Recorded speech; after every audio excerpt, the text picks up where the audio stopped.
আজকের ক্লাসে আমরা পঞ্চম শ্রেণীর সপ্তম অধ্যায়ের গড় সম্পর্কিত কিছু সমস্যার সমাধান করব।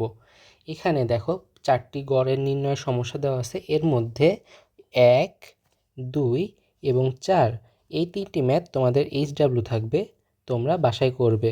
আমি তোমাদের জন্য 3 নাম্বার ম্যাথটি করে দিব। চলো 3 নাম্বার ম্যাথটি করি আমরা।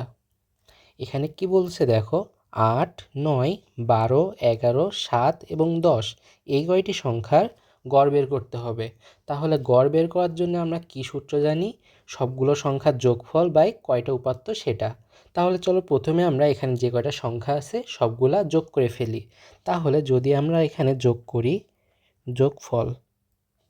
যোগফল সমান 8 যোগ 9 যোগ 12 যোগ 11 যোগ 7 যোগ 10।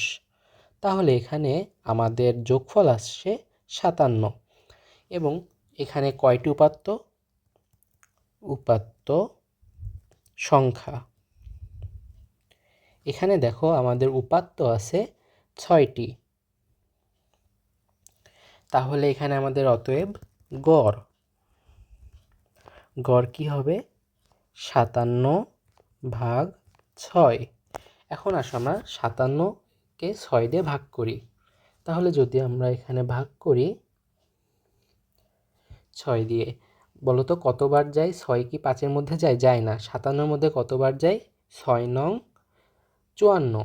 তাহলে প্রথমে আমরা এখানে 9 দিব এবং এখানে 54 দিব। এবার কি করতে হবে? বিয়োগ করতে হবে। বিয়োগ করলে কি হয়? এখানে 3 আসে। আমরা কি বলতে পারবো যে 6 3-এর মধ্যে যায়? যায় না। তখন কি করতে হয় বলো তো? একটি দশমিক আনতে হয়। দশমিকের জন্য এখানে কি করতে হবে? একটি শূন্য বসিয়ে দিতে হবে। এখন খুব সহজে দেখা যাচ্ছে 6 30-এর মধ্যে যায়। তাহলে এখানে যদি আমরা গুণ করি, 5 গুণ 6 সমান 30 ভাগশেষ 0। তার মানে আমরা আমাদের কাঙ্ক্ষিত ফলাফল পেয়ে গিয়েছি। তাহলে এখানে আমাদের গড় কি হবে? 9.5। এই নিয়মেই তোমরা 1, 2 এবং 4 নাম্বার প্রশ্নগুলো সমাধান করে ফেলবে। প্রথমে যোগফল নির্ণয় করবে, তারপর কয়টি উপাত্ত আছে সেটি নির্ণয় করবে এবং পরবর্তীতে গড় নির্ণয় করার জন্য এই দুটির ভাগ করলে উত্তর পেয়ে যাবে। চলো আমরা আরও একটি সমস্যার সমাধান করি। এখানে কি বলা আছে দেখো, 3টি ঝুড়ির আমের সংখ্যার গড় 25। প্রথম 2টি ঝুড়িতে আম রয়েছে 18টি এবং 21টি। তৃতীয় ঝুড়িতে আমের সংখ্যা কত? আচ্ছা চলো আমরা প্রথমেই এই প্রশ্নটা সমাধান করার জন্য যে সূত্র লাগবে সেটি লিখে ফেলি। প্রথমেই দেখি গড় সমান মোট আম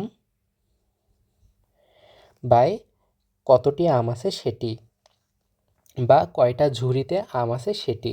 তাহলে এখানে কি বলবো আমরা? ঝুড়ি সংখ্যা।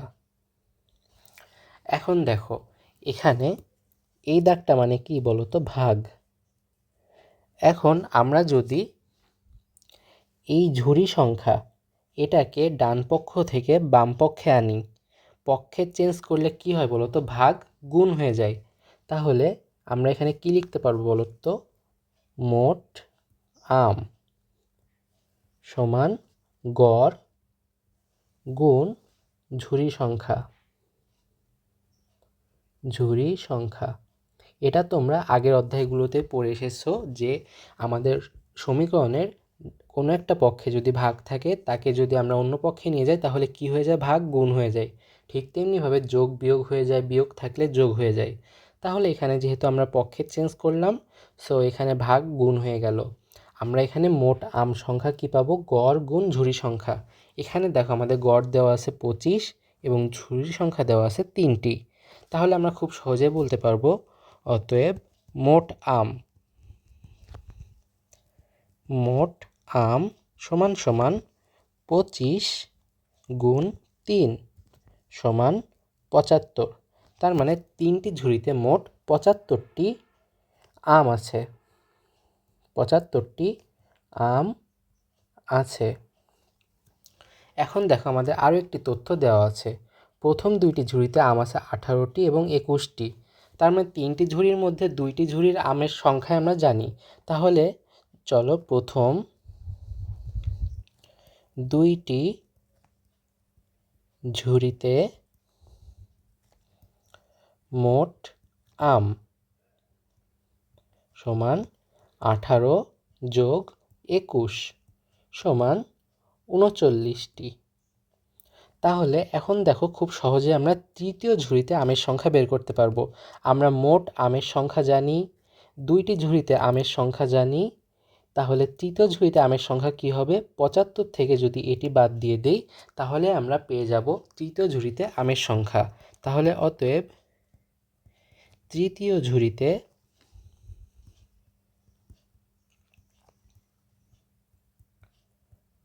আমের সংখ্যা সমান সমান 75 বিয়োগ 39। তাহলে 75 বিয়োগ 39 করলে কত হয়? 36 হয়, 36টি। তাহলে আমাদের তৃতীয় ঝুড়িতে আমের সংখ্যা কতটি হবে? 36টি। আমাদের তৃতীয় ঝুড়িতে আমের সংখ্যা আমরা বের করে ফেললাম। এভাবেই যখন কোনো গড়ের মান দেওয়া থাকবে আমাদের টার্গেট থাকবে যে চলো আমরা দেখি যে মোট কতটি আছে, কারণ আমাদের এখানে দেখো আমের সংখ্যা দেওয়া আছে এবং অন্য একটা আমের সংখ্যা জানতে চেয়েছে, এজন্যই আমরা এখানে মোট আমের সংখ্যা বের করলাম। আমাদের যদি এখানে গড় না দেওয়া থাকতো তখন কি করতাম? আমরা এই 3টি যোগ করে 3 দিয়ে ভাগ করলে গড় পেয়ে যেতাম। যেহেতু এখানে গড় দেওয়া আছে, সো আমাদের এখানে আননোন শুধুমাত্র ঝুড়ির সংখ্যা আমরা জানি, গড়ও জানি, মোট আমটা আমাদের আননোন বা অজানা। সো আমরা এখানে মোট আম সংখ্যাটা বের করলাম এবং সেখান থেকে আমরা 75টি আম পেলাম এবং প্রথম দুইটিতে ঝুড়িতে যে আম সংখ্যা ছিল সেটি দেওয়া আছে প্রশ্নে। তারপর তৃতীয় ঝুড়ির আম সংখ্যা আমরা সেটি বিয়োগ করে পেয়ে গেছি খুব সহজেই। দেখা হচ্ছে পরবর্তী লেকচারে, যেখানে আমরা কিছু শর্টকাট দেখব বা অন্য নিয়ম দেখব যার মাধ্যমে আমরা গড় আরও সহজেই নির্ণয় করতে পারি।